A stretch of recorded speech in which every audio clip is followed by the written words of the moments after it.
What's going on, boys and squirrels? Today we're gonna try out these little wormy boys and see if we can get us some creek chubs. So this river here, it's the Rocky Saugeen River. In this part right now, it's a little bit above where they stock brookies. So there's not really much that comes here, but you might get the odd little rock bass, a lot of creek chubs, and basically minnows. But for now, we're gonna try with some minnows. We've got one trapped in the water already here.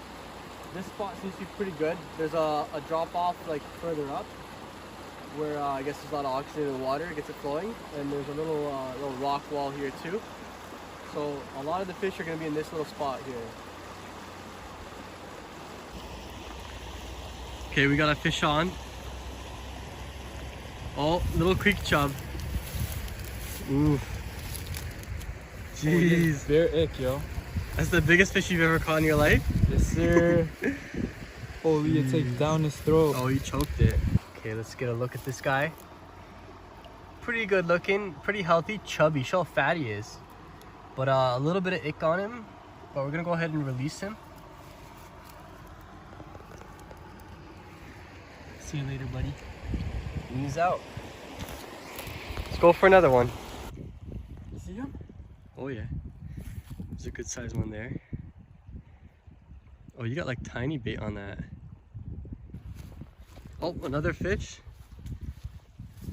Oh, shit. Oh, it's got a shiner. That's a pretty big shiner.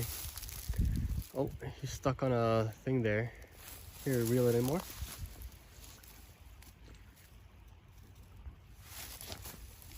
That's a big boy.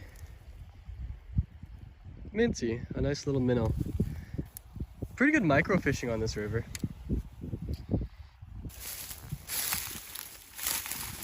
Look at the size of that crayfish right there. That's a big boy. All right, we're gonna go with for the release.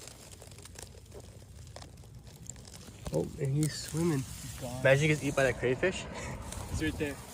Hey, he's swimming with his buddies. He good. Another little baby minnow. Going for the release. See him? So tiny. And he's good.